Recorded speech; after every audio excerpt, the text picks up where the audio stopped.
ओसी 131 समाज शास्त्र का परिचय, जो आपकी बुक रहेगी, जो फर्स्ट ईयर वाले स्टूडेंट अगर आपके पास सब्जेक्ट कोड है BSOC 131 यानी सोशोलॉजी का अगर आपके पास सब्जेक्ट कोड है और ये फर्स्ट ईयर के स्टूडेंट के लिए क्लास होने वाली है। और इस वीडियो में है हम सब लोग दो चैप्टर को पढ़ेंगे, चैप्टर नंबर दूसरा और तीसरा, यानी दो चैप्टर मैं एक ही वीडियो में पढ़ाने जा रहा हूँ, यानी एक ही क्लास में हम लोग करेंगे। चैप्टर सेकंड और चैप्टर थर्ड को देखेंगे। तो चैप्टर सेकंड हमारा जो रहेगा समाज शास्त्र का मानव विज्ञान के साथ संबंध, यानी जो समाज शास्त्र है उसका मानव विज्ञान के साथ कैसे संबंध है। अगर मैं बात करूं तो ये दूसरा चैप्टर है। इससे पहले मैंने पहला चैप्टर पढ़ा रखा है, तो आप जाकर के यहाँ पर जरूर आप जाकर के देख सकते हैं इस चैनल पर। बाकी मैंने सारी क्लासेस पढ़ा रखी हैं। अगर आप प्लेलिस्ट पे जाओगे ना तो यहाँ पर दिखेगा BSOC 131। अगर आप देखोगे रे BSOC 131, ये जो वीडियो है एक फर्स्ट चैप्टर की वीडियो है। बाकी भी मैं सारे चैप्टर आपको बहुत जल्द पढ़ाने वाला हूं, इसलिए आप इसको सभी जाकर के देख सकते हैं। आज का जो हमारा चैप्टर है, चैप्टर नंबर सेकंड और थर्ड, यानी दूसरा और तीसरा दोनों ही एक में पढ़ाना है, तो ध्यान से देखिएगा। अगर मैं दूसरे चैप्टर की बात करूं, इसमें इंपॉर्टेंट क्या है हमारे लिए, अगर आप देखेंगे तो इसमें हमारे लिए जो इंपॉर्टेंट है देखिएगा 2.3 समाज शास्त्र का उद्भव एवं इतिहास। एक एग्जाम में कई बार आ चुका है। अगर आप, मैं प्रीवियस ईयर भी मैंने मैच किया था, मैं प्रीवियस ईयर को देख करके आपको सारी क्लासेस पढ़ाता हूं, कौन से क्वेश्चन के आने की संभावना, कौन से क्वेश्चन के आने की संभावना नहीं। तो ये जो आपका है समाज शास्त्र का उद्भव एवं इतिहास बताओ, ये पेपर में आ चुका है क्योंकि सारे क्वेश्चन 20 नंबर के आते हैं। दूसरा जो हम लोग पढ़ेंगे, मानव विज्ञान का उद्भव एवं इतिहास क्या है, इसको देखेंगे। और तीसरा जो क्वेश्चन मैं आपको पढ़ाऊंगा, समाज शास्त्र एवं मानव विज्ञान के बीच क्या समानताएं हैं। यानी जो समाज शास्त्र है और जो मानव विज्ञान है, मानव विज्ञान भी एक सब्जेक्ट है और समाज शास्त्र भी एक सब्जेक्ट है। आपका तो सब्जेक्ट क्या है, समाज शास्त्र है। तो समाज शास्त्र और मानव विज्ञान के बीच क्या समानताएं हैं, इन तीनों जो इंपॉर्टेंट क्वेश्चन है, क्योंकि इनके आने की संभावना एग्जाम में ज्यादा रहती है, तो हम लोग इन्हीं तीनों क्वेश्चनों को चैप्टर नंबर 2 में देखेंगे। उसके बाद मैं आपको चैप्टर नंबर 3 भी पढ़ाऊंगा। तो चलिए हम लोग अपनी क्लास को शुरू करते हैं। तो देखिएगा 2.3 हमारा आ गया। यहाँ पर क्या है, समाज शास्त्र का उद्भव एवं इतिहास, यानी जो समाज शास्त्र सब्जेक्ट है, जो विषय है, या समाज शास्त्र का शुरुआत कैसे हुई, इसका इतिहास क्यों है, ये समाज शास्त्र को कब से पढ़ाया गया। देखिएगा, समाज समाज को एक मनोवैज्ञानिक अध्ययन के रूप में समाज शास्त्र विषय क्षेत्र के विकास का अपेक्षाकृत लघु इतिहास रहा। इन्हीं कह रहे हैं कि समाज शास्त्र क्या है भाई। सोशोलॉजी अगर हम लोग बात करें, समाज यानी सोशोलॉजी को इंग्लिश में समाज, हिंदी में समाज शास्त्र बोला जाता है। तो अगर हम लोग समाज शास्त्र की बात करें तो समाज शास्त्र में क्या भाई, समाज के बारे में पढ़ा जाता है, यानी जो हमारा समाज है, सोसाइटी है, उसी के बारे में तो पढ़ा जाता है। तो कह सकते हैं जो समाज है उसका एक वैज्ञानिक तरीके से, यानी कह सकते हो समाज का एक वैज्ञानिक तरीके से जब पढ़ाई की गई या अध्ययन किया गया, उसके रूप में कह सकते हैं समाज शास्त्र जो सब्जेक्ट है उसकी शुरुआत हुई। और समाज शास्त्र की जो शुरुआत हुई है, इसका एक छोटा सा इतिहास रहा है। देखिएगा, अगर मैं बात करूं समाज शास्त्र की जो शुरुआत है, वह 19वीं सदी में एक शैक्षिक विषय के रूप में हुई। यानी जो समाज शास्त्र सब्जेक्ट है, इसको एक पढ़ाई के रूप में, यानी शैक्षिक विषय के रूप में इसकी शुरुआत की गई थी। यानी समाज शास्त्र जो है, यह एक कह सकते हैं अध्ययन के रूप में, शैक्षिक विषय के रूप में जो समाज शास्त्र विषय, इसकी शुरुआत की गई थी।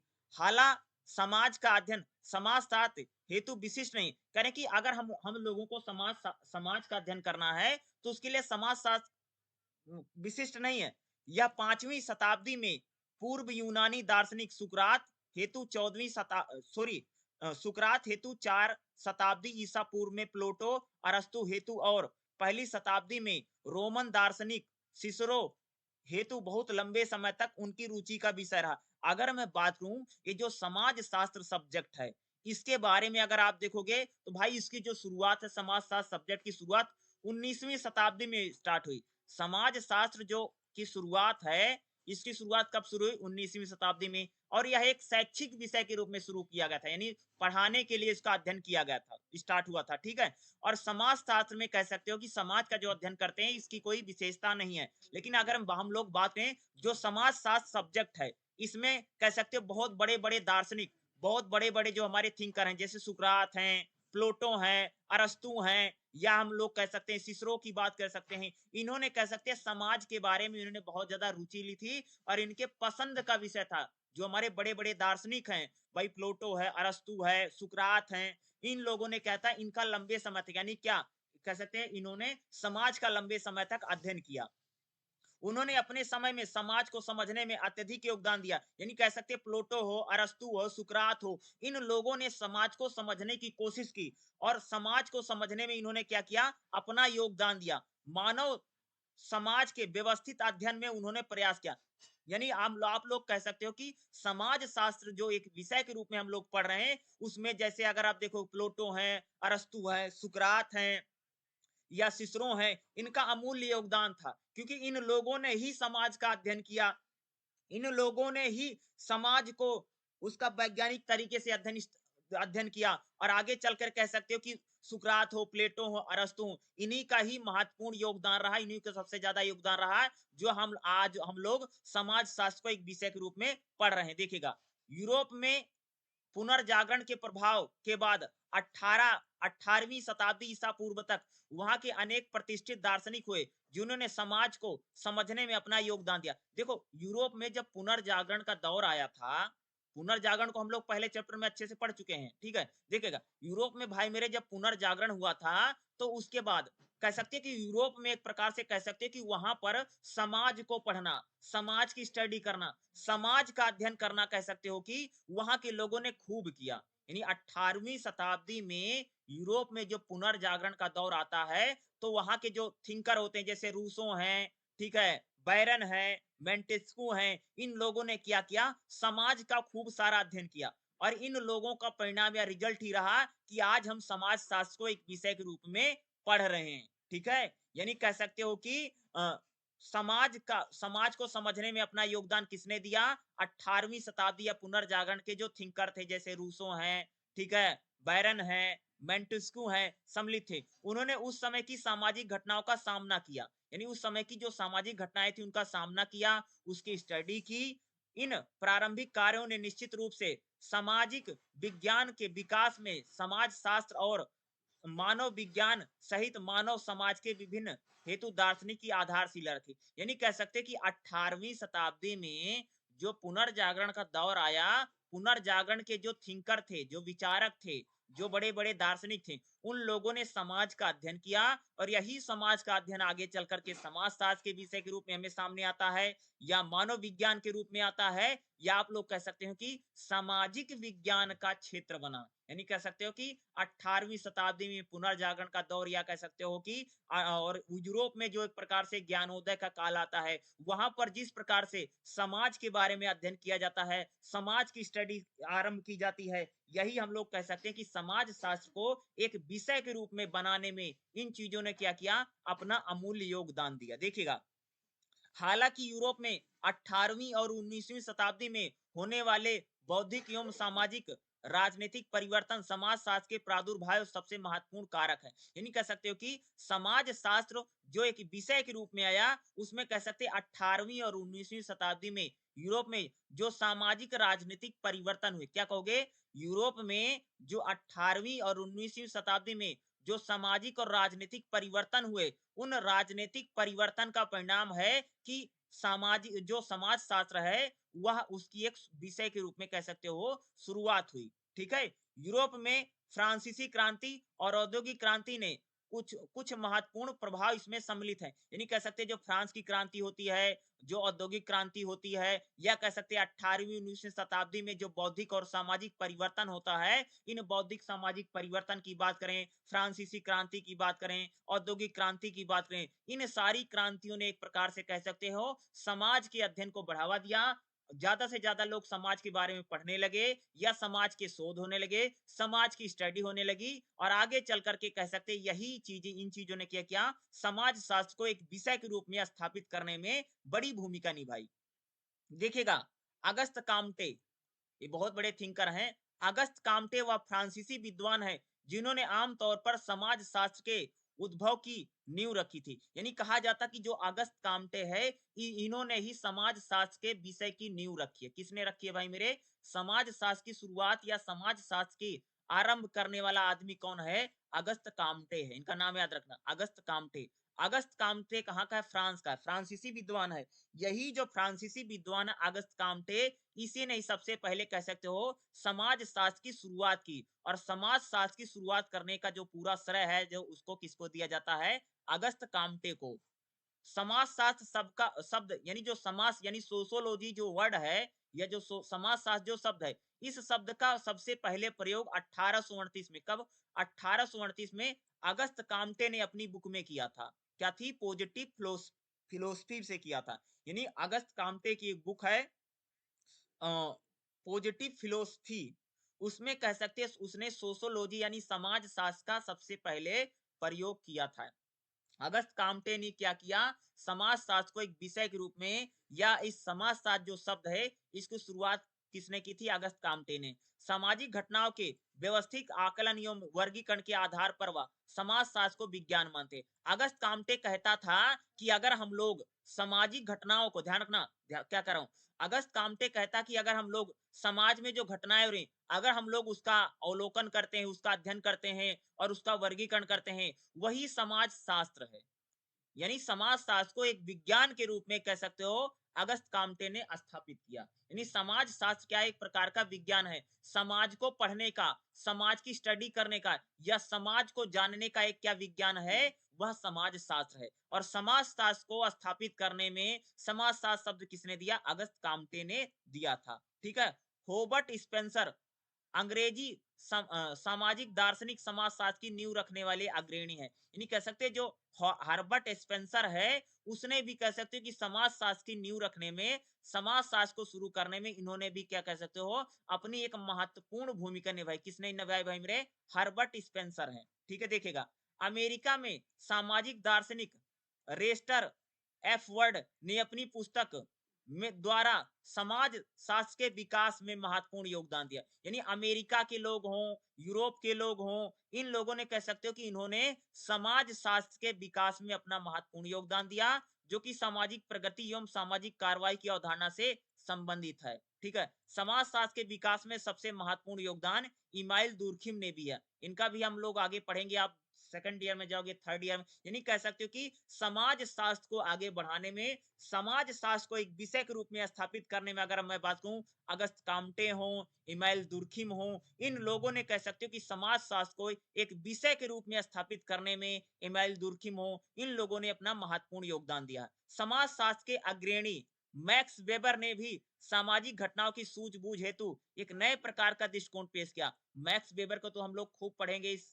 खास तौर से सोशियोलॉजी समाज शास्त्र में। और कैसे यानी एमाइल दुर्खिम हो, अगस्त काम्टे हो, खास तौर से अगर दुर्खिम की बात करूं या मैं मैक्स वेबर की बात करूं, तो मैक्स वेबर हो या एमाइल दुर्खिम है, इन लोगों ने कह सकते हैं समाज शास्त्र को एक विषय के रूप में, क्या बोल रहा हूं, एक विषय के रूप में स्थापित करने में कह सकते हो इन्होंने अपनी एक बड़ी भूमिका निभाई। जैसे मैक्स वेबर है, मैक्स वेबर भी जिस प्रकार से आप सबने देखा होगा कि वो एक प्रकार से श्रम की बात करता है कि भाई मजदूर काम कर रहे हैं, और एक प्रकार से सारे प्रोडक्ट पर चीजों ने, एक प्रकार से जो पूंजीपति हैं, उद्योगपतियों ने जिस प्रकार से अपना पूरा कब्जा कर लिया है, तो कह सकते हो कि मैक्स वेबर हो, एमएल दुर्खिम हो, इन लोगों ने समाज शास्त्र को स्थापित करने में, समाज शास्त्र को एक विषय के रूप में आगे बढ़ाने में महत्वपूर्ण भूमिका निभाई है। देखिएगा समाज शास्त्र के विकास में कार्ल मार्क्स ने भी महत्वपूर्ण योगदान दिया। किसने योगदान दिया है?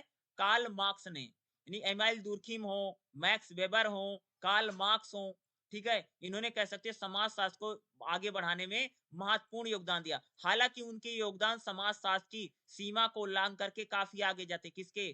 Karl Marx. कार्ल मार्क्स के बारे में हम लोग तो काफी पढ़ेंगे। तो देखिएगा अगर मैं कार्ल मार्क्स की बात करूं, तो जो इसने समाज शास्त्र में महत्वपूर्ण योगदान दिया, और ये तो कह सकते हैं समाज शास्त्र को एक स्टेप आगे बढ़कर, एक लाइन आगे बढ़कर के आगे निकल जाता है। समाज शास्त्र से संबंधित उसकी एक कार्ल मार्क्स की बुक आती है, उसका नाम है दास कैपिटल।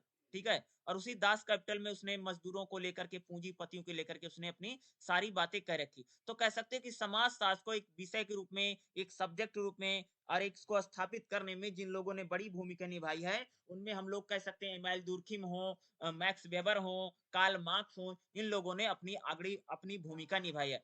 कुछ अन्य भी थिंकर हैं, जैसे आप देखोगे हर्बर्ट मीड है, ठीक है, या पारोतो है, या जॉर्ज साइमेल है, ठीक है, टोनी है, इन लोगों का नाम समझ ये यानी इतने सारे थिंकर हैं, इतने सारे विचारक हैं, समाजशास्त्री हैं, जिन्होंने कह सकते हैं कि समाज शास्त्र को एक विषय के रूप में, एक सब्जेक्ट के रूप में स्थापित करने में इन लोगों ने क्या किया है, एक बड़ी भूमिका निभाई है। ठीक है, चलिए अब हम लोग अगला क्वेश्चन देख लेते हैं।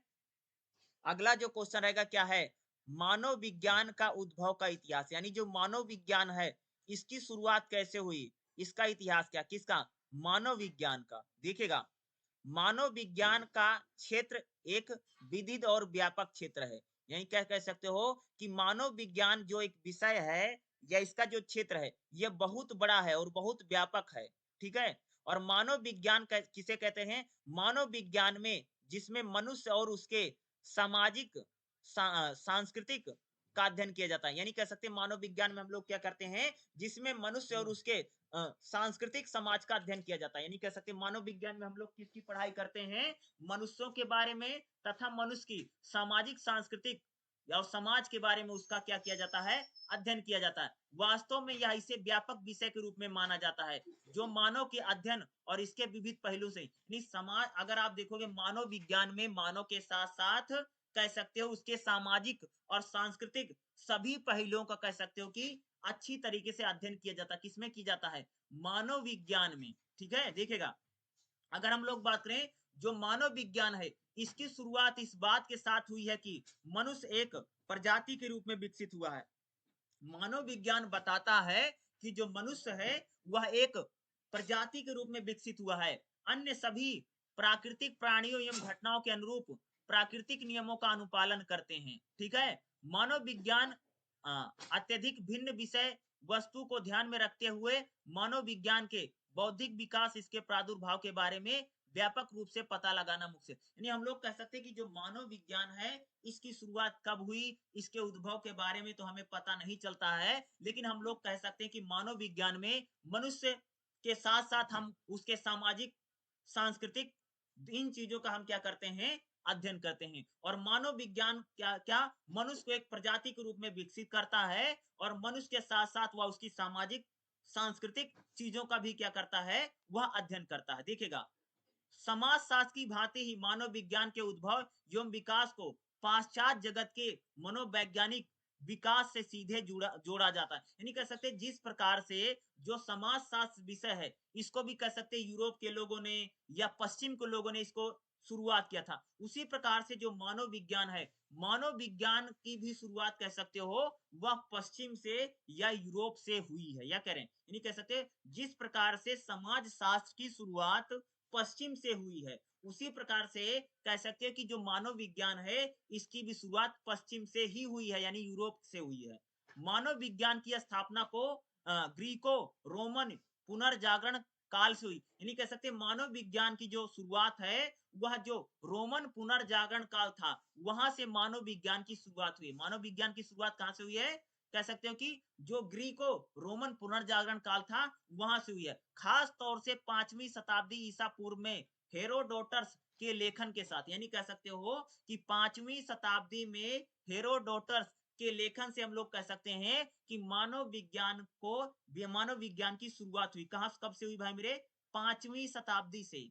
मानव विज्ञान की शुरुआत कब हुई है? 5वीं शताब्दी से। इसकी शुरुआत किसने की थी? हेरोडोटस ने की थी। किसने की थी? हेरोडोटस ने की है। ठीक है, देखिएगा, तत्कालीन ग्रीक दार्शनिक खास तौर पर सुकरात, प्लेटो, अरस्तु ने भी मानव और समाज के अध्ययन पर प्रभाव डाला। मानव विज्ञान में हम लोग क्या करते हैं? मानव के साथ-साथ समाज का भी अध्ययन किया जाता है। अगर आप सबसे कोई पूछे मानव विज्ञान क्या है? जिसमें देखो, समाज शास्त्र में तो हम सिर्फ समाज का अध्ययन करते हैं, ठीक है? सामाजिक सामाजिक चीजों का, ठीक है? लेकिन मानव विज्ञान में हम समाज के साथ-साथ मनुष्य का भी अध्ययन किया जाता है, ठीक है? और हम लोग कह सकते हैं कि सुकरात हो, प्लेटो हो, अरस्तु हो, इन लोगों ने मनुष्य और समाज का अध्ययन किया है और आगे चलकर कह सकते हो मानव विज्ञान एक विषय के रूप में आया।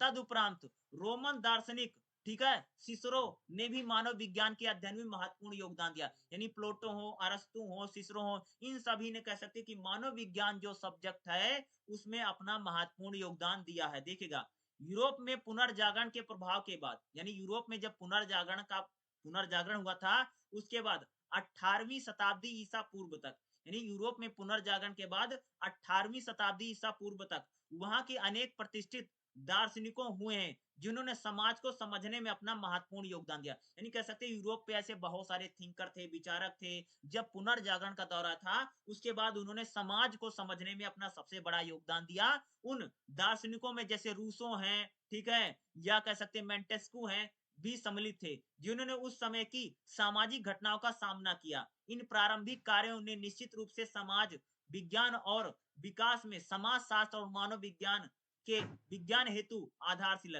यानी कह सकते हैं कि जब पुनर्जागरण का दौर चल रहा था, उस समय के दार्शनिकों ने समाज का अध्ययन किया। समाज के साथ-साथ जब मनुष्य का भी अध्ययन हुआ, वही मानव विज्ञान के रूप में सब्जेक्ट आए। यानी क्या कह सकते हो कि जब बहुत सारे थिंकरों ने, विचारकों ने भाई मेरे समाज का अध्ययन किया, समाज का अध्ययन करते-करते उन्होंने मनुष्य का भी अध्ययन किया।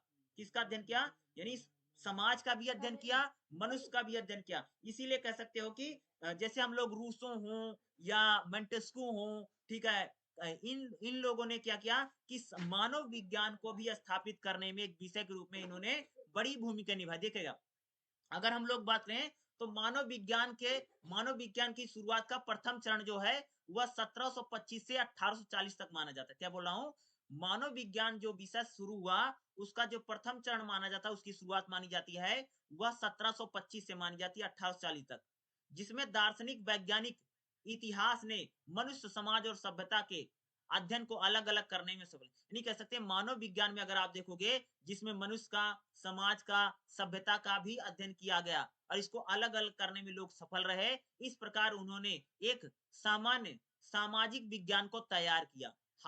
होर्बे का मानना है कि देखो क्या कहता है, मानव विज्ञान मुख्य रूप से प्रकृति विज्ञान से प्रकट हुआ है। यानी कह सकते हो कि हाँ, बहुत सारे थिंकर मानते हैं कि जो मानव विज्ञान है वह प्रकृति विज्ञान से प्रकट हुआ है। क्या कहते हैं भाई, जो मानव विज्ञान है, सब्जेक्ट है, वह कहाँ से आया है? वह प्रकृति विज्ञान से आया। कहाँ से आया? प्रकृति। और प्रकृति विज्ञान परंपरा का निर्वाह एक बड़े स्तर पर करता है। इसके स्थान पर इतिहास या दर्शन नहीं है। यानी बहुत सारे थिंकर कहते हैं कि जो मानव विज्ञान सब्जेक्ट है वो किसी दर्शन से नहीं आया, बल्कि मानव विज्ञान जो सब्जेक्ट है, विषय है, वह प्रकृति विज्ञान से है। कहाँ से आया भाई मेरे? मानव विज्ञान जो सब्जेक्ट है वह प्रकृति विज्ञान से आया। कहाँ से? प्रकृति विज्ञान से आया। ठीक है, अगला देखिएगा, मानव विविधता और भिन्नता को समझने के प्रयासों के अंतर्गत मानव विज्ञान विकसित करे कि हम लोग जो मानव की विविधता और भिन्नता को समझते हैं, यानी अलग अलग लोग हमें मानव अलग अलग प्रकार के दिखाई देते हैं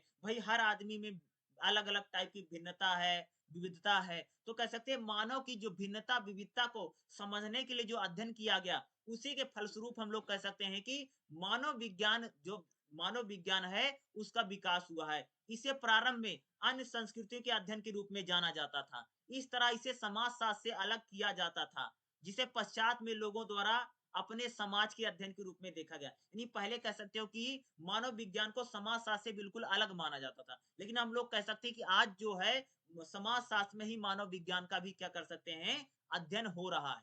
ठीक है, अगला देखिएगा, अगर हम लोग बात करें मानव विज्ञान का जो दूसरा चरण है वो कब से माना जाता है? 1840 से लेकर के 1890 तक।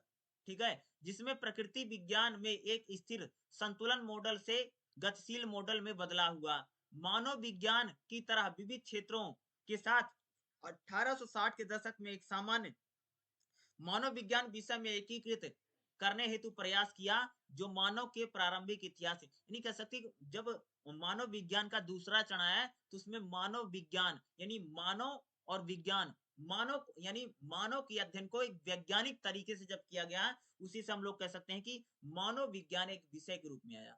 पहले हम लोग क्या करते थे? मानव का अध्ययन करते थे और समाज का अध्ययन करते थे। पहले क्या करते थे भाई, मानव के बारे में जान लिया, समाज के बारे में जान लिया, मानव विज्ञान था। लेकिन अब हम लोग क्या करते हैं, मानव का जो अध्ययन किया जाता है वह वैज्ञानिक तरीके से हुआ, इसलिए क्या हो गया है, मानव विज्ञान हो गया। यानी जिसमें मानव विज्ञान में हम क्या करते हैं, समाज का भी अध्ययन होता है, मानव का भी अध्ययन होता है, लेकिन ये किस तरीके से होता है, वैज्ञानिक तरीके से होता है, ठीक है। दूसरे चरण में यह वैज्ञानिक तरीके से अध्ययन होने लगा। हालांकि 19वीं शताब्दी में यह एक शैक्षिक विषय के रूप में उभरा, यानी मानव विज्ञान जो है वह 19वीं शताब्दी में इसको पढ़ाया जाने लगा, यानी इस यूनिवर्सिटियों में, कॉलेजों में, यानी 19वीं शताब्दी में जो मानव विज्ञान सब्जेक्ट है वह एक विषय के रूप में इसकी शुरुआत होती है और यह शैक्षिक विषय के रूप में आ जाता है। जिस प्रकार से समाजशास्त्र 19वीं शताब्दी में एक सब्जेक्ट के रूप में, शैक्षिक विषय के रूप में आता है, उसी प्रकार से आप लोग कह सकते हैं कि 19वीं शताब्दी में मानव विज्ञान भी क्या था, एक शैक्षिक विषय के रूप में इसको उभरा।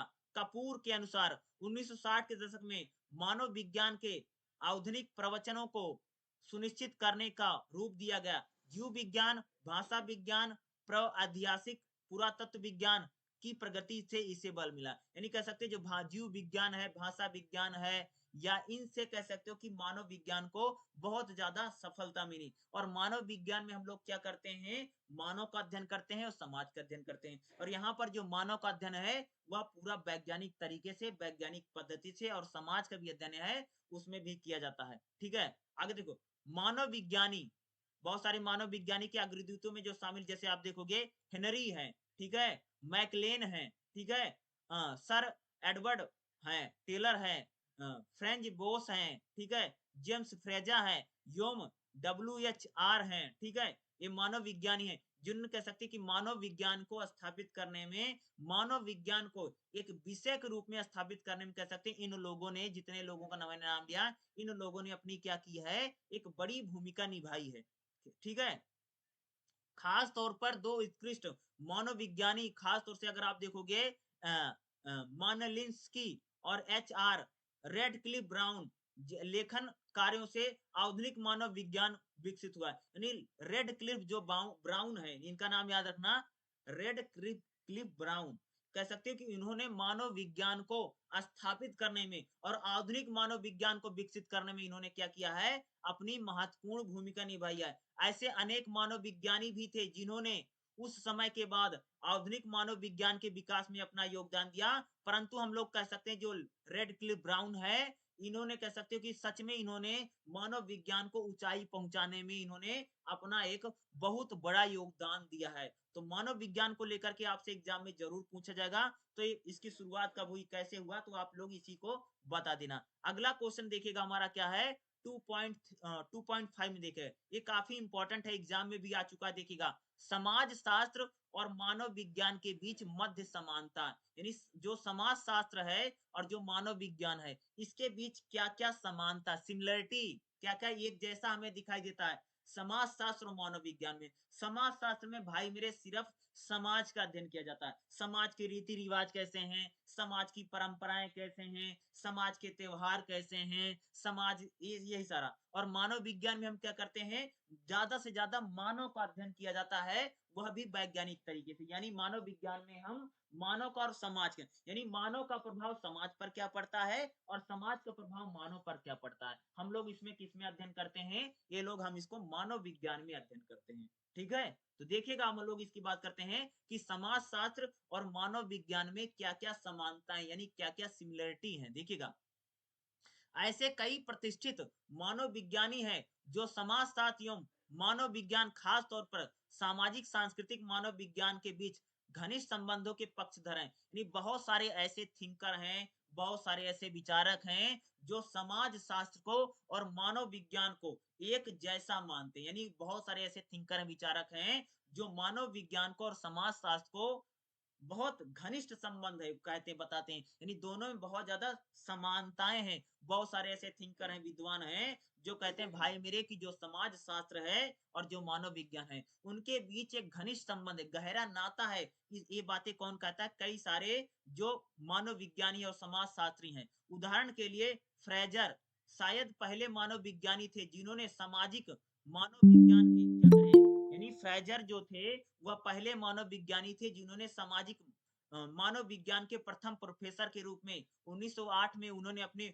उद्घाटन भाषण में उन्होंने बोला था, यानी कह सकते हैं इन्होंने भाषण में क्या बोला था, सामाजिक मानव विज्ञान समाज शास्त्र की एक शाखा है। यानी उन्होंने कहा था कि जो मानव विज्ञान है वह समाज शास्त्र की एक शाखा है। यानी कह सकते हो कि, कह सकते हो उन्होंने बताया कि भाई जो समाज शास्त्र है उसी के अंदर में मानव विज्ञान है। यानी क्या इन्होंने बोला कि समाज शास्त्र की एक मानव विज्ञान क्या है, एक शाखा है जिसका संबंध आदिम युग के समाजों से है। इन्हीं को कहते हैं कि आदिम युग से ही समाज शास्त्र में हम लोग मानव विज्ञान क्या क्या करते हैं, अध्ययन करते हैं। इसलिए कह सकते हो, अगर आप देखोगे तो यहाँ पर फ्रेजर का अगर नाम देखोगे तो फ्रेजर कहता है कि जो मानव विज्ञान है वह समाज शास्त्र की क्या है, एक शाखा। यानी कि इसका मतलब क्या ये कह रहे हैं भाई मेरे, समाज शास्त्र में ही मानव विज्ञान शामिल है या उसी से निकला हुआ। इसलिए बहुत सारे थिंकर विचारक कहते हैं कि समाज शास्त्र और मानव विज्ञान में बहुत सारा क्या है, संबंध है। देखिएगा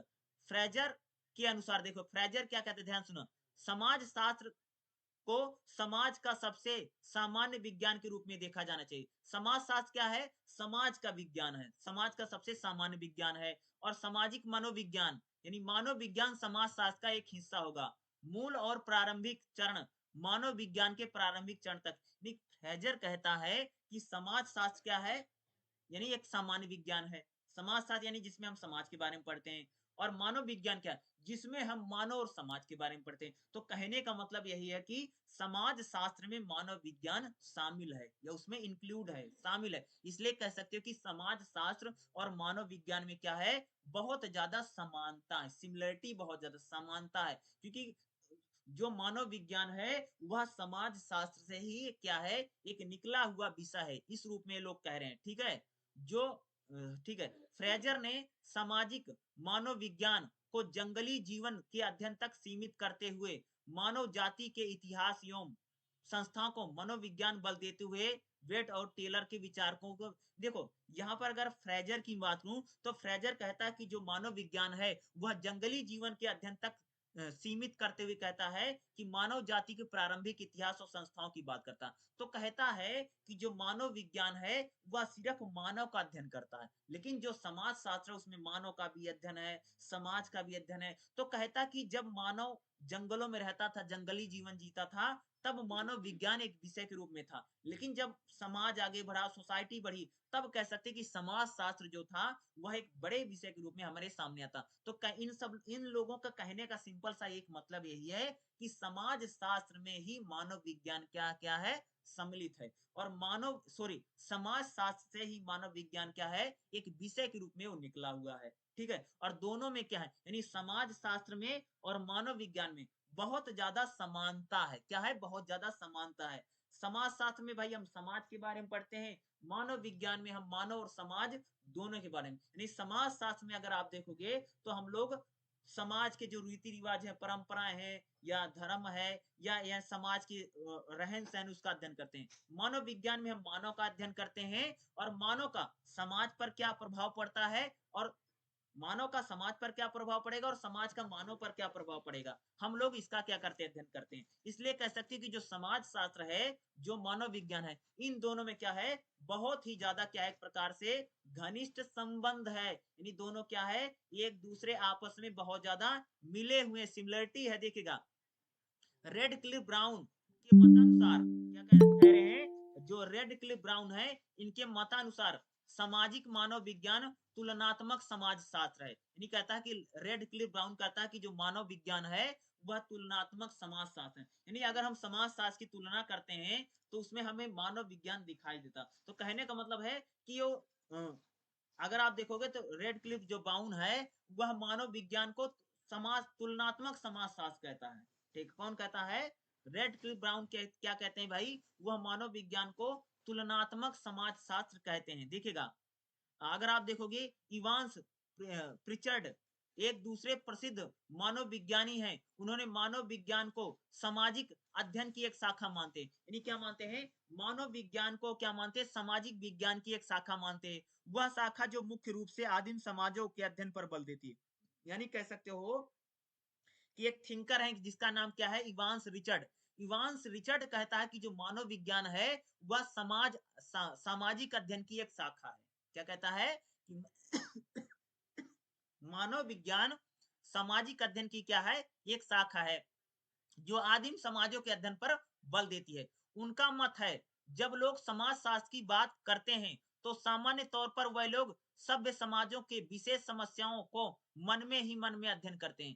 कहते हैं अतः हमें इस अर्थ को शब्द के रूप में तो समाज मानव विज्ञानी और समाज के बीच में केवल क्षेत्रानुसार अंतर है। यानी कह सकते हैं कि अगर आप देखोगे जो इवांस रिचर्ड है, ये कहता है कि जो मानव विज्ञान है, जो समाज शास्त्र है, वो सिर्फ क्षेत्र का अंतर है और समाज शास्त्र जो मानव विज्ञान है, वह बिल्कुल आपस में मिले। किसका अंतर है? समाज शास्त्र और मानव विज्ञान में सिर्फ क्षेत्र का अंतर है और जो समाज शास्त्र हो या मानव विज्ञान है, दोनों ही सामाजिक अध्ययन से निकली हुई क्या है? एक शाखा के रूप में मानते हैं।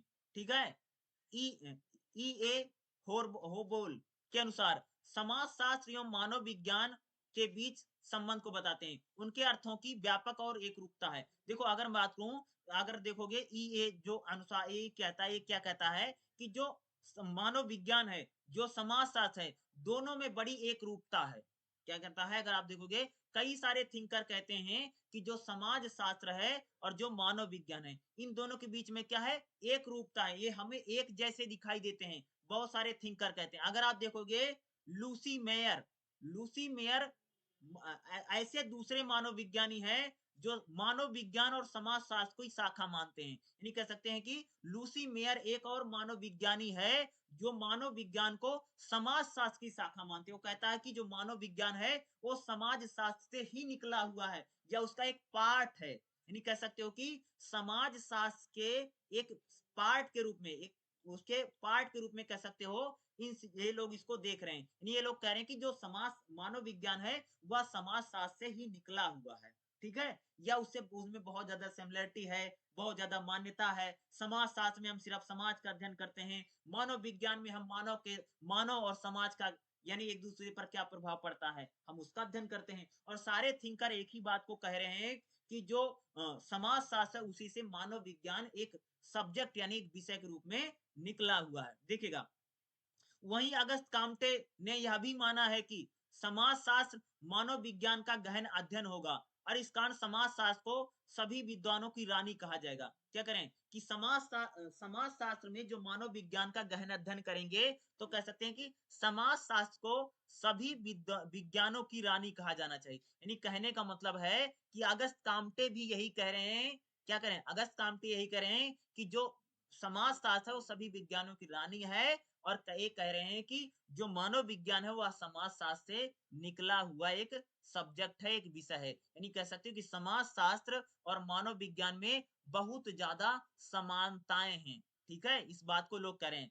सच्चाई यह है कि ऐसे कई यूनिवर्सिटी हैं, कह रहे हैं भाई मेरे, आज भी अगर हम लोग बात करें, सच्चाई यह कि ऐसे कई यूनिवर्सिटी, विश्वविद्यालय या कॉलेज हैं जहां के कई सारे विश्वविद्यालयों में एक ही विभाग में समाज शास्त्र और मानव विज्ञान मौजूद है। ऐसे बहुत सारी यूनिवर्सिटी है ना जिसमें सोशियोलॉजी और मानव विज्ञानी समाज शास्त्र और मानव विज्ञान ना एक ही डिपार्टमेंट में पढ़ाए जा रहे हैं। बहुत सारी ऐसी यूनिवर्सिटियां हैं जिसमें समाज शास्त्र और मानव विज्ञान एक ही में पढ़ाए जा रहे हैं। इसका मतलब क्या है कि समाज शास्त्र और मानव विज्ञान में बहुत ज्यादा समानता है।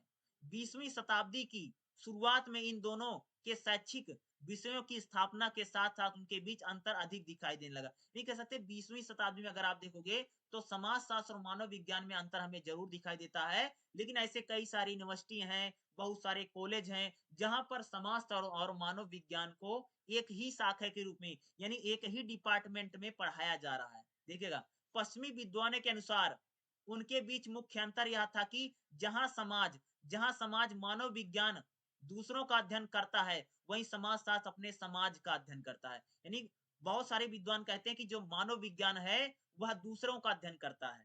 क्या करता है?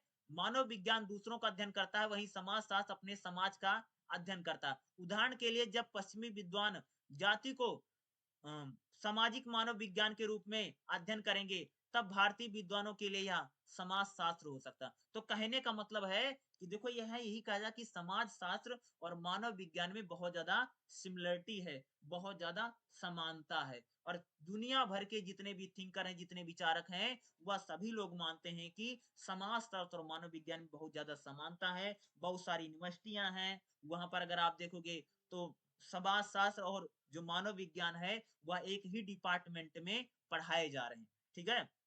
देखिएगा, भारतीय संदर्भ में समाज शास्त्र एवं सामाजिक मानव विज्ञान के बीच कई मामलों में अंतर करना और भी कठिन हो गया है। कह रहे कि ऐसे इंडिया में आओगे ना तो भाई मेरे समाजशास्त्र और मानव विज्ञान में अंतर करना और भी मुश्किल हो गया।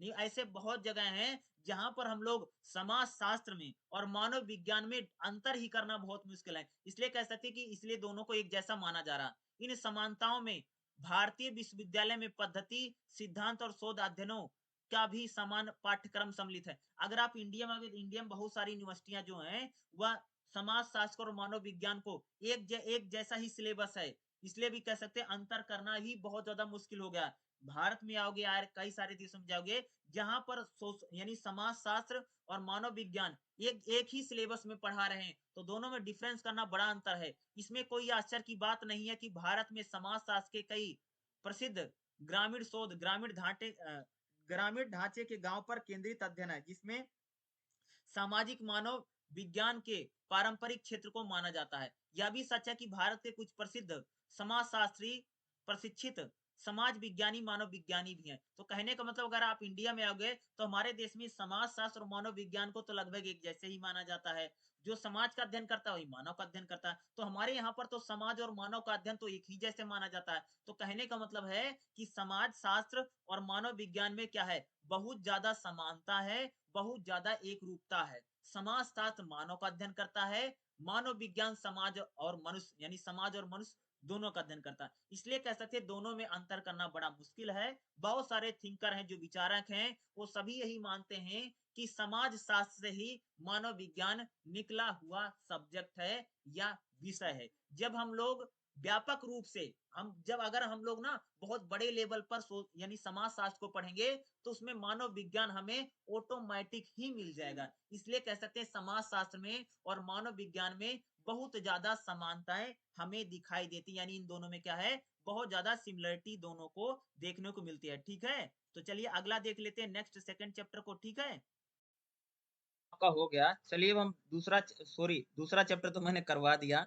अब मैं आपको तीसरा चैप्टर करवा देता हूँ। जो मैंने आपको बोला था कि इस क्लास में हम लोग 2 चैप्टर को पढ़ेंगे।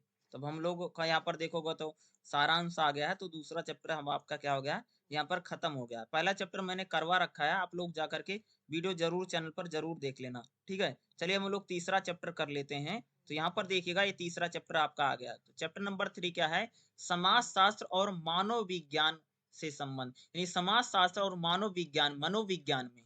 ठीक है, समाज शास्त्र और मनोविज्ञान में क्या संबंध है, यानी सोशोलॉजी एंड साइकोलॉजी में, ठीक है, क्या संबंध है। ठीक है, तो इसमें हम लोग सबसे पहले क्या देखेंगे कि 3.2 क्या देखेंगे, समाज शास्त्र की परिभाषा। ठीक है, और मानव विज्ञान की परिभाषा, यानी समाज शास्त्र की क्या परिभाषा है और मानव विज्ञान की क्या परिभाषा है। फिर हम लोग देखेंगे समाज शास्त्र और मानव विज्ञान में क्या संबंध है, क्या समाज शास्त्र और मानव विज्ञान में क्या है संबंध, क्या है इन दोनों में क्या सिमिलरिटी है, क्या समानता है, क्या संबंध है, उसको हम देखेंगे। और 3.4 में हम लोग देखेंगे सामाजिक मनोविज्ञान का ऐतिहासिक विकास क्या है, यानी मनोविज्ञान का स्टार्टिंग कैसे हुई या कैसे आगे बढ़ा, कैसे इसमें क्या चेंज आया, कैसे क्या है, इसको हम देख, एग्जाम में आ चुका है। तो जो समाज शास्त्र की परिभाषा, मनोविज्ञान की परिभाषा, समाज शास्त्र और मनोविज्ञान के बीच क्या संबंध है, क्या यानी रिलेशन है, और सामाजिक मनोविज्ञान का ऐतिहासिक विकास क्या है, इन चीजों के बारे में हम देखेंगे चैप्टर नंबर 3 में। इसी तरह से रेगुलर क्लास होती रहेगी, आप लोग जरूर इस क्लास को कर सकते हैं। चलिए हम लोग इसको पढ़ लेते हैं, जो कि एग्जाम में देखिएगा। सबसे पहले हम लोग देखेंगे समाज शास्त्र की परिभाषा। क्या देखेंगे, समाज शास्त्र की। देखिएगा, समाज शास्त्र के जनक के रूप में प्रख्यातित प्रख्या प्राप्त महान समाजशास्त्री अगस्त काम्टे को समाज शास्त्र शब्द का सबसे पहले प्रयोग में लाने का श्रेय। मैंने आपको पहले भी बताया था, जो समाज शास्त्र शब्द है इसका प्रयोग सबसे पहले किसने किया था, अगस्त काम्टे ने। अगस्त्य काम्टे, काम्टे ने किया था, काम्टे ने किया था। ठीक है, तो भाई काम्टे ने किया था, किसका, यानी समाज शास्त्र जो शब्द है इसका प्रयोग सबसे पहले किसने किया था, काम्टे ने किया था। समाज शास्त्र समाज तथा मानवीय संबंधों के अध्ययन पर जोर देता है, यानी समाज शास्त्र में हम लोग किसका अध्ययन करते हैं, समाज शास्त्र में हम लोग समाज का तथा समाज के साथ उसका मानवीय संबंध क्या, इसका अध्ययन किया जाता है। समाज शास्त्र में समाज के साथ साथ और और मानवीय संबंधों का क्या होता है, अध्ययन किया जाता है। ऐसा माना जाता है कि जब मनुष्य एक दूसरे के साथ रहने लगता है तब उसमें परस्पर संबंध आ जाते हैं। वही सिंपल सी बात है ना कि जब मनुष्य आस-पास रहने लग जाते हैं, एक साथ रहने जाते हैं, तो उनमें क्या एक प्रकार के संबंध आ जाते हैं। तो उनके बीच अंतर संबंधों को बनने लग जाते हैं। यानी जब मनुष्य एक दूसरे के साथ रहने लग जाते हैं, तब उसमें क्या होने लग जाता है, उनमें संबंध बने। इन्हीं संबंधों का क्या होता है, अध्ययन किया जाता है, किसमें किया जाता है, समाज शास्त्र में। इससे सामाजिक समूह और समुदाय का जन्म होता है। यानी जब मनुष्य एक दूसरे के साथ रहता है, तभी तो समुदाय बनता है, तभी तो समूह बनता है। ठीक है? परस्पर संबंधों की प्रगाढ़ता उन्हें एक दूसरे की गहराई को समझने की सहयोगी भूमिकाओं में खड़ा होने के लिए प्रोत्साहित करती है। इससे स्पष्ट हो जाता है कि सामाजिक और व्यक्तिक दोनों ही एक दूसरे के सिक्के के पहलू हैं। यानी कह सकते हो कि जब जब हम लोग देखो सिंपल सी बात है, जब मनुष्य दूसरे मनुष्य के साथ रहने लग जाता है, तब मनुष्यों का क्या होता है, एक दूसरे के साथ अच्छा संबंध बन जाता है, अच्छा रिलेशन बन जाता है। तब क्या होता है कि मनुष्य एक समूह में, एक ग्रुप में रहने लग जाता है। ठीक है? और कह सकते हैं यानी हमारा व्यक्तित्व यानी हम लोग ही तो समाज को बनाते हैं। क्या है? मनुष्य ही क्या करता है, समाज को बनाता है। और कह सकते हैं कि मनुष्य और समाज दो एक दूसरे की क्या है, इस सिक्के के दो पहलू हैं। इसी आधार पर विद्वानों ने समाज शास्त्र को परिभाषित करने के लिए उसकी विषय वस्तु की व्याख्या करने के कई सारे क्या किए हैं, प्रयास किए हैं। तो समाज शास्त्र की परिभाषा क्या है, यहाँ से परिभाषा देखिएगा। एमाइल दुर्खिम क्या कहते हैं, देखिए समाज शास्त्र सामाजिक तथ्यों का अध्ययन है। इमाइल दुर्खिम कहता कि समाज शास्त्र क्या है, तो इमाइल दुर्खिम कहता कि सामाजिक तथ्यों का अध्ययन ही समाज शास्त्र। क्या कहता है, इमाइल दुर्खिम के अनुसार क्या है भाई, समाज शास्त्र में सामाजिक तथ्यों का अध्ययन ही क्या है, समाज शास्त्र है। समाज शास्त्र को मानवीय जीवन को वैज्ञानिक अध्ययन कहा जाता है। इमाइल दुर्खिम कहता है कि जब हम लोग मानव जीवन का वैज्ञानिक अध्ययन करते हैं, क्या करना है, इमाइल दुर्खिम कह रहे हैं भाई मेरे, समाज शास्त्र में जब हम मानव जीवन का वैज्ञानिक अध्ययन करते हैं, वही समाजशास्त्र है। कहने का मतलब है कि जब आप मानव जीवन का जो अध्ययन है, अगर आप वैज्ञानिक तरीके से कर रहे हैं, वही समाजशास्त्र है, जिसमें मनुष्य के सामाजिक संबंध, सामाजिक समूह, समाज की समग्र अध्ययन शामिल होता है। समाज शास्त्र का क्षेत्र बहुत व्यापक है, जिसमें मनुष्य के दिन प्रतिदिन संपर्कों का, बाद बंधों का, यानी सामान्य व्यवहारों से लेकर के विश्व के समाज के तुलनात्मक अध्ययन किया जाता है। यानी कह सकते हैं समाज शास्त्र में हम लोग क्या करते हैं, सामाजिक तथ्यों का अध्ययन करते हैं। यानी समाज शास्त्र में मनुष्य के सामाजिक संबंधों का, सामाजिक समूहों का, और यानी उसका जो पूरा एक प्रकार से उसका जो पूरा सोशल ग्रुप है या पूरा जो समाज है जहां पर वो रहता है, जहां पर निवास करता है, यानी मनुष्य का पूरी दुनिया के साथ उसका क्या संबंध है, अपने समाज के काज से, इन्हीं चीजों का हम लोग क्या करते हैं, समाज शास्त्र में अध्ययन किया जाता है। आप लोग समाज शास्त्र की जो परिभाषा की लोग बात रहे हैं, तो समाज शास्त्र में क्या होता है कि सामाजिक तथ्यों का क्या होता है भाई मेरे, अध्ययन किया जाता है। यानी समाज का एक, यानी समाज के रीति रिवाजों का, समाज में रीति रिवाज कैसे हैं, समाज में रहन सहन कैसे हैं, समाज में या एक दूसरे का मेल मिलाप कैसा है, सामाजिक संबंध कैसे हैं, इन्हीं चीजों का किस में अध्ययन किया जाता है, समाज शास्त्र में अध्ययन किया जाता है। अगला हम लोग देखेंगे क्या है, मनोविज्ञान की परिभाषा क्या है। तो देखिएगा, आरंभ में मनोविज्ञान को चेतना के विज्ञान के रूप में परिभाषित किया जाता था। सरल शब्दों में मनोविज्ञान मानव व्यवहारों तथा अनुभवों का सिलसिलेवार अध्ययन है। मनोविज्ञान में क्या था, मानव का जो अध्ययन है, मानव की जो चेतना है, जो सोच है, जो अप्रोच है, थिंकिंग है, उसी का तो अध्ययन किया जाता है।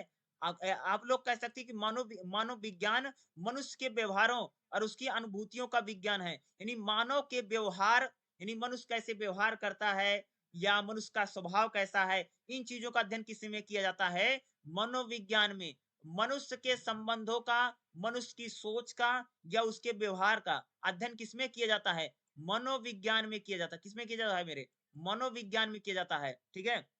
मनोविज्ञान में हम लोग क्या देखते हैं कि मानव का एक मानव का दूसरे मानव से संबंध कैसा है।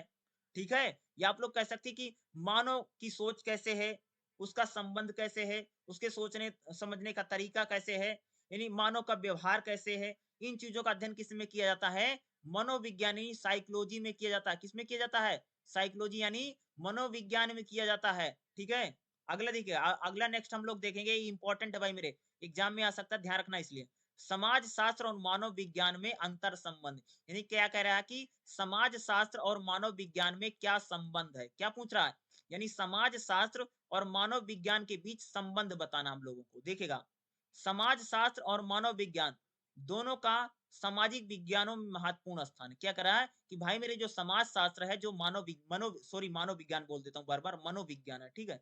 देखिएगा, समाज शास्त्र और मनोविज्ञान दोनों का सामाजिक विज्ञान में बहुत अध्ययन है। नहीं कह सकते हो कि सोशल साइंस में, क्या क्या कह सकते हैं आप, सोशल साइंस में जो सोशोलॉजी है और जो साइकोलॉजी है, दोनों का एक महत्वपूर्ण स्थान है। स्वतंत्र और पृथक विषय होते हुए भी दोनों के अध्ययन के केंद्र और मानव जीवन के विविध पक्ष हैं। यानी कह सकते हो कि समाज शास्त्र भी एक स्वतंत्र विषय है और मनोविज्ञान भी एक स्वतंत्र विषय। क्या करें कि भाई मेरे समाज शास्त्र भी एक स्वतंत्र विषय है और मनोविज्ञान भी एक स्वतंत्र विषय है। दोनों स्वतंत्र विषय होते हुए भी दोनों में बहुत ज्यादा संबंध है। क्या करें हैं कि दोनों स्वतंत्र विषय हैं, लेकिन फिर भी दोनों में बहुत ज्यादा क्या है, संबंध है। मनुष्य के अतिरिक्त जीवधारियों की अन्य प्रजातियों को अपने अस्तित्व बनाए रखने तथा उनके जीवन जीने के लिए भौतिक परिस्थितियों के अनुकूलन की प्रवृत्ति एक एक हद तक एक हद तक सीमित है, जबकि मनुष्य व्यवहार पद्धति सदैव सीखते रहते हैं। देखो एक चीज बताऊं, मनुष्य जो है ना, उसका व्यवहार हमेशा बदलता रहता है। मनुष्य का व्यवहार हमेशा चेंज आता रहता है। तो मनुष्य का जो व्यवहार है, जो तौर तरीका है, या जो उसका अ, व्यवहार है, क्या वो हमेशा बदलता रहता है और मनुष्य हमेशा सीखता रहता है। देखो जो जीव जंतु है ना, उनका व्यवहार कभी जल्दी बदलता नहीं। वो उनका जैसे व्यवहार तौर तरीका वैसे सेम बना रहता है। लेकिन मनुष्य के जो व्यवहार है, जो आचरण है, जो उसके संबंध है, वह लगातार बदलते रहते। इसलिए हम लोग देखते हैं कि मनोविज्ञान में, यानी मानव की सोच क्या है, क्या बोल रहा हूं, मानव की सोच क्या है, मानव का विचार क्या है, या उसका रहन सहन क्या है, जिसको सोचने समझने का तरीका क्या है, इन चीजों की जो स्टडी की जाती है, अध्ययन किया जाता है, वो मनोविज्ञान है। समाज शास्त्र में हम लोग समाज को पढ़ते हैं। किसमें पढ़ते हैं, हम समाज को अध्ययन करते हैं। किसमें करते हैं, हम समाज का अध्ययन करते हैं। समाज के रीति रिवाज, त्योहार, इन चीजों का क्या करते हैं, अध्ययन करते हैं। ठीक है, आगे देखिएगा। देखिएगा, जैसे अगर मैं बात करूं, हर हर हल लामा बोस और होरन ने उदाहरण के लिए पक्षियों को अपने लिए तथा बच्चों के लिए घोंसले बनाने की प्रवृत्ति है। आज तुम सबने देखा होगा कि जो पक्षी होते हैं, जैसे चिड़िया उड़िया हैं, ये अपने बच्चों के लिए क्या बनाते हैं, घोंसला बनाते हैं। और इनकी घोंसला बनाने की प्रवृत्ति अलग अलग है ना भाई। अगर कोयल है तो अलग घोंसला बनाती है, छोटी मोटी चिड़िया। तो अगर आप तुम सबने देखा कि जो पक्षी हैं, वह अपने अपने बच्चों के लिए क्या करते हैं, घोंसला बनाने की प्रवृत्ति है। और हर जो पक्षी है वो अलग अलग टाइप से घोंसला बनाता है। अलग अलग प्रजाति के पक्षी अलग अलग तरह के घोंसले बनाते हैं। तुम सबने देखा होगा ना कि भाई अलग अलग तरह के पक्षी होता है। कोयल अलग तरह से बनाती है, या गिलहरी अलग तरीके, गिलहरी बोल रहा हूँ, ठीक है, जो छोटी सी होती चिड़िया होती है, जिसको हम लोग बोलते हैं गौरैया। गौरैया अलग तरह से, यानी सभी पक्षी जो हैं, देखो देखो मान लिया बहुत सारे पक्षी घोंसला बनाते हैं, लेकिन हर पक्षी की जो प्रजाति है वह अलग अलग तरीके से घोंसला बनाती है। ठीक इसी प्रकार मनुष्य के मस्तिष्क सामाजिक संस्कृति, रीति रिवाज, परंपरा, मान्यता, उसके प्रभाव को अलग अलग तरीके से ग्रहण करते हैं। यानी कहने का मतलब क्या है कि हम लोगों पर जो समाज का, जो संस्कृति का, जो रीति रिवाज का, उसका प्रभाव हर आदमी पर अलग अलग पड़ता है।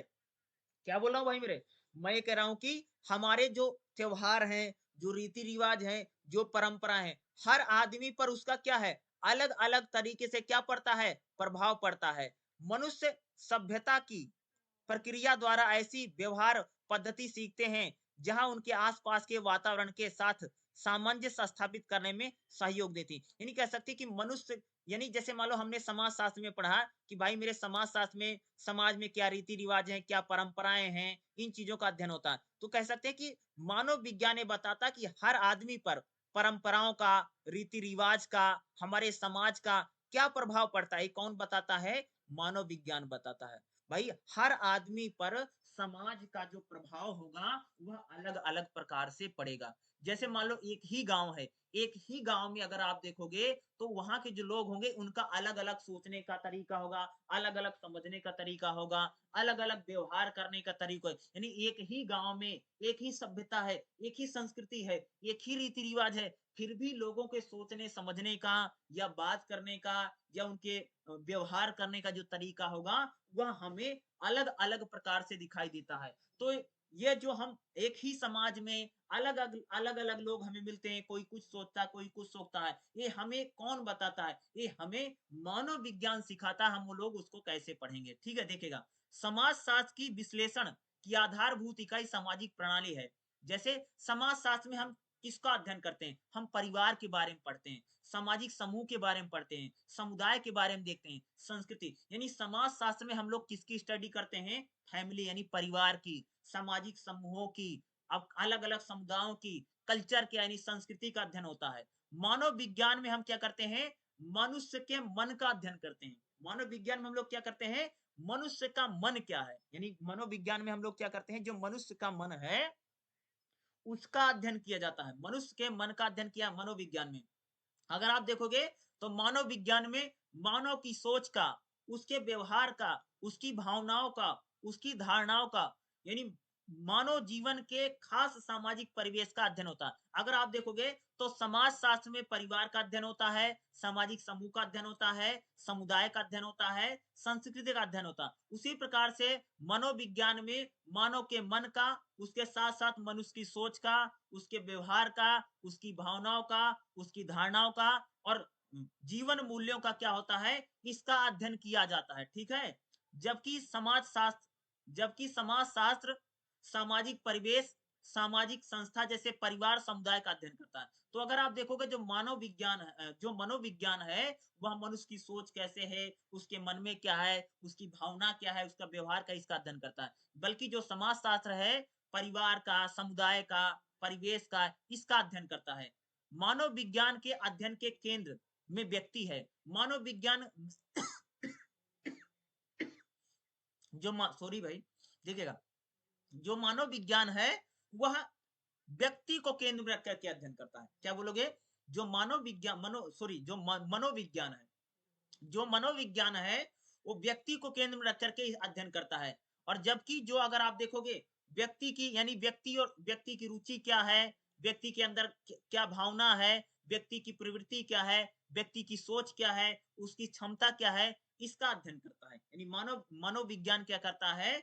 जो व्यक्ति है उसको ध्यान में रखते हुए उसकी सोच क्या, उसकी अप्रोच क्या, उसका व्यवहार क्या, उसका तौर तरीका क्या है, इन चीजों का अध्ययन करता है। और जबकि जो समाज शास्त्र होता है वो किसका अध्ययन करता है? वो परिवार का अध्ययन करता है, समूह का अध्ययन करता है, यानी वो समाज का अध्ययन करता है।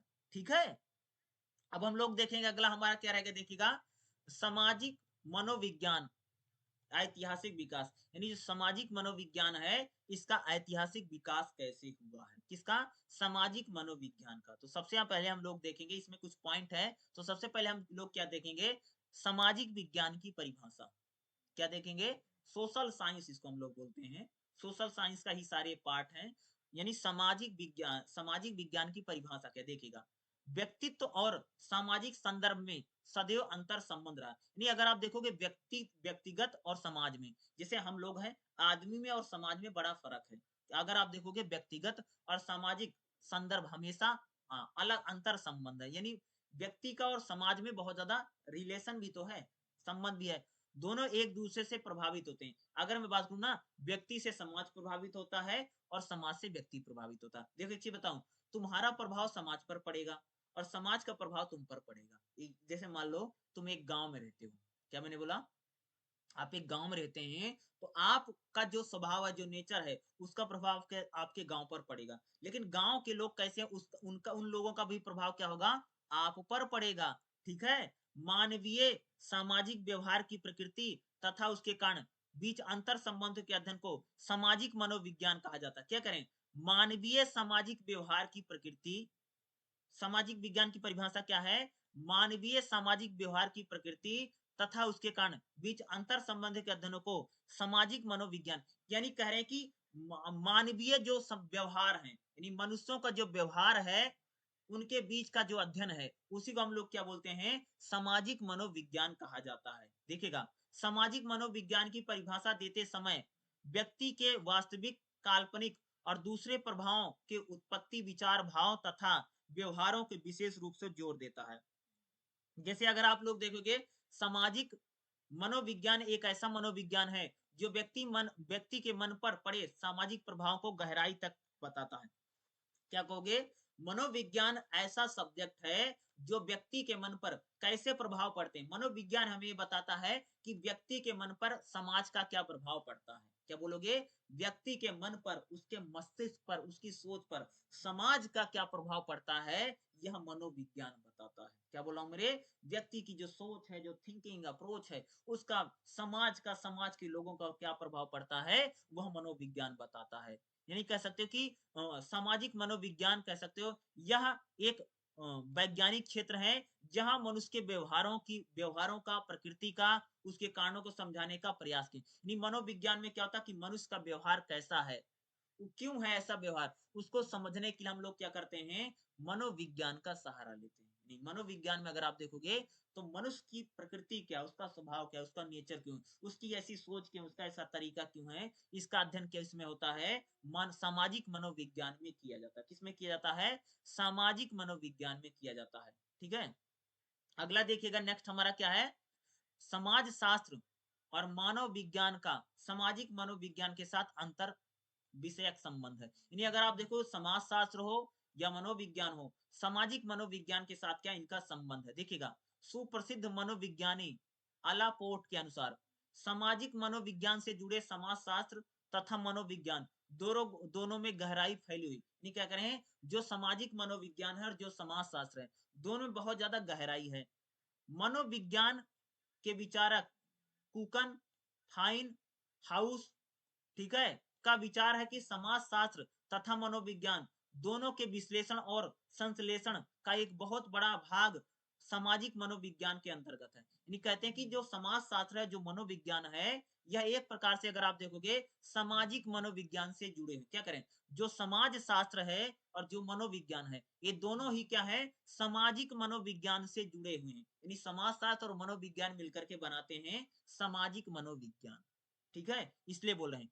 यही कारण है कि समाज शास्त्र और मनोविज्ञान सामाजिक मनोविज्ञान से जुड़े। क्या बोलोगे कि जो समाज शास्त्र है, जो मनोविज्ञान है, दोनों किससे जुड़े हैं, सामाजिक मनोविज्ञान से जुड़े हुए हैं। सामाजिक मनोविज्ञान का मुख्य विषय सामाजिक संदर्भ में व्यक्ति का अध्ययन है। सामाजिक मनोविज्ञान में क्या होता है कि वह जो व्यक्ति समाज में रहता है उसका अध्ययन करता है। यह कहें तो मन, चेतना और समाज तीनों का अध्ययन करता है। अगर आप देखोगे, सामाजिक मनोविज्ञान में किसका अध्ययन होता है, मन का अध्ययन होता है, चेतना का अध्ययन होता है और समाज का। यानी क्या बोलोगे, सामाजिक मनोविज्ञान में मन का, चेतना का, समाज का, इन तीनों चीजों का क्या होता है, ये तीनों इसके अंतर्गत आते हैं। ठीक है। अनेक समाजशास्त्री और मनोवैज्ञानिक विषयक धारणाओं का प्रयोग मनोविज्ञान में मनुष्यों तथा समाज से परस्पर प्रभाव को समझने के लिए किया जाता है। यानी मनोविज्ञान में क्या होता है कि मनुष्य का, और यानी देखो, मनोविज्ञान में हम लोग सामाजिक मनोविज्ञान में क्या करते हैं, भाई मेरे समाज का इंसान पर क्या प्रभाव पड़ेगा और इंसान का प्रभाव समाज पर क्या पड़ेगा, इन्हीं चीजों का अध्ययन हम किस में करते हैं, सामाजिक मनोविज्ञान में। जैसे आप लोग एक गांव में रहते हैं, तो गांव का प्रभाव आप पर क्या पड़ेगा और आपका प्रभाव गांव पर क्या पड़ेगा, इसी का अध्ययन किसमें होता है, सामाजिक मनोविज्ञान में। ठीक है। यानी हम लोग इसमें समाज का अध्ययन करते हैं और मनुष्य दोनों का अध्ययन करते हैं। एक दूसरे पर क्या प्रभाव पड़ रहा है, क्या फर्क पड़ रहा है, इसी का अध्ययन किसमें होता है, सामाजिक मनोविज्ञान में होता है। यानी कह सकते हो कि समाज शास्त्र और मनोविज्ञान आपस में जुड़े हुए हैं, जिसमें हम समाज शास्त्र और मनोविज्ञान दोनों का अध्ययन करते हैं, वही है हमारा सामाजिक मनोविज्ञान। ठीक है। चलिए अगला इसमें देखिएगा, अगला क्या है, सामाजिक मनोविज्ञान का विषय क्षेत्र क्या है।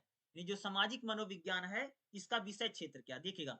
सामाजिक मनोविज्ञान सामाजिक संदर्भ में मानव व्यवहार का अध्ययन करता है। यानी सामाजिक मनोविज्ञान में क्या होता है, मानव का व्यवहार क्या है, इसका अध्ययन होता है। यानी क्या बोलोगे, सामाजिक मनोविज्ञान में हम क्या करते हैं, मानव व्यवहार का अध्ययन करते हैं। यानी मानव का व्यवहार क्या, उसका तौर तरीका क्या है, उसके सोचने का तरीका क्या है, व्यवहार कैसे करता है, उसका एक दूसरे के साथ उसका एक प्रकार से रिलेशन कैसा है, उसके संबंध कैसे। यानी सामाजिक मनोविज्ञान में हम मानव के व्यवहारों का अध्ययन करते हैं। यानी मानव के सामाजिक व्यवहार का कहते हैं। सामाजिक मनोविज्ञान में व्यक्ति के मन और तथा उसमें पैदा होने वाले विचारों का यानी सामाजिक मनोविज्ञान में क्या होता है कि मानव के मस्तिष्क में पैदा होने वाले जो विचार हैं उनका यानी आदमी कैसे सोचता है, उसके मन में क्या-क्या विचार आते हैं। समाज में अगर कोई चीज होती है तो आदमी के दिमाग पर क्या फर्क पड़ेगा, इन चीजों का जो अध्ययन किया जाता है, इन चीजों की जो स्टडी की जाती है, वह सामाजिक मनोविज्ञान में की जाती है। किसमें की जाती है भाई मेरे? वह सामाजिक मनोविज्ञान में की जाती है। ठीक है? व्यक्ति चाहे समूह में रहे या अलग रहे, ठीक है? लेकिन कह सकते हैं कि व्यक्ति का समाज पर प्रभाव पड़ेगा और समाज का व्यक्ति। चाहे तुम समाज में रहो या समाज में ना रहो, लेकिन तुम्हारा प्रभाव समाज पर पड़ेगा और समाज का प्रभाव तुम पर पड़ेगा। कहने का मतलब है कि भाई मेरे कई बार देखा होगा कि बहुत सारे गाँव में क्या होता है किसी-किसी आदमी को लोग गाँव से बाहर निकाल देते। क्यों निकाल देते? क्योंकि उनका लगता है कि इस आदमी की वजह से गाँव का माहौल या गाँव के लोगों का जो स्वभाव होगा खराब हो सकता है। इसलिए बहुत सारे लोगों को लोग क्या करते हैं कभी-कभी देखा होगा फ़िल्मों-विल्मों में लोग बहुत बार गाँव वाले क्या करते हैं किसी आदमी को गाँव से बाहर निकाल देते। क्यों निकाल देते? क्योंकि उनको लगता है कि इस व्यक्ति का प्रभाव हमारे गाँव के लोगों पर पड़ेगा, गाँव का माहौल खराब होगा। इसका कहने का मतलब क्या है कि आदमी का जो यानी हम लोगों का जो स्वभाव होता है, उसका प्रभाव यानी उसका एक जो प्रभाव होता है गाँव पर पड़ता है और गाँव का प्रभाव हम लोगों पर भी पड़ता है। बहुत बार तुम सबने बहुत सारे लोग गाँव छोड़ कर के चले जाते हैं। कहते हैं गाँव का माहौल ठीक नहीं है। क्यों? क्योंकि उनको लगता है कि गाँव की वजह से हम लोगों पर प्रभाव पड़ेगा। इसलिए बहुत सारा आदमी क्या करता है,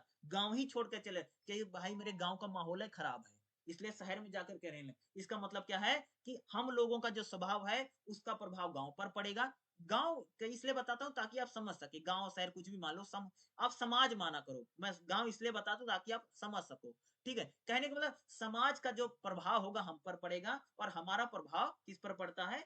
समाज पर पड़ता है। उसी का अध्ययन कर सकते हैं सामाजिक मनोविज्ञान में किया जाता है। देखो, मनुष्य चाहे छोटे समूह में रहे या फिर बड़े समूह में रहे, उसके आपसी संबंधों का, उसके व्यवहारों का जो अध्ययन है, सामाजिक मनोविज्ञान के अंतर्गत आता है। यानी कह सकते हैं कि मनुष्य का उसके समाज के साथ कैसा संबंध है, इसका जो अध्ययन है, उसका अध्ययन किसमें किया जाता है? सामाजिक मनोविज्ञान में किया जाता है। सॉरी भाई, देखिएगा। अगर मैं बात करूँ सामाजिक मनोविज्ञान में किन चीज़ों का अध्ययन किया जाता है? अगर आप देखोगे तो सामाजिक मनोविज्ञान में एक व्यक्ति का दूसरे व्यक्ति पर क्या प्रभाव पड़ेगा, इसका अध्ययन सामाजिक मनोविज्ञान में किया यानी एक व्यक्ति का जो प्रभाव है वह दूसरे व्यक्ति पर क्या पड़ेगा, इसका जो अध्ययन है, इसकी जो स्टडी है वह सामाजिक मनोविज्ञान में किया जाता है। यानी एक व्यक्ति का प्रभाव यानी एक आदमी का प्रभाव जो होता नहीं, कोई आदमी कोई बिगड़ा हुआ आदमी कोई बीड़ी सिगरेट पीता हो उसका आदमी अगर कोई उसके दूसरे रिलेशन में आता तो क्या वो भी लग जाता ना, तो यही बात कर रहे हैं। तो सामाजिक मनोविज्ञान ही बताता है कि एक आदमी का प्रभाव दूसरे पर क्या पड़ेगा। जैसे मैंने बताया मानव समूह के मानव समूह का उसके सदस्यों पर देखो नहीं कह रहे कि मानव के जो समूह होते हैं जो ग्रुप्स होते हैं उनका प्रभाव मानव पर क्या पड़ता है। तो यानी सामाजिक मनोविज्ञान में हम लोग इसका भी अध्ययन करते हैं कि जो मानव के समूह है उस समूह का प्रभाव मनुष्य पर क्या पड़ेगा, उसके सदस्यों पर। भाई कोई भी ग्रुप हो, जैसे मान लो कोई पॉलिटिकल पार्टी है या कोई भी ग्रुप है, उसका प्रभाव उसके सदस्यों पर तो पड़ता है।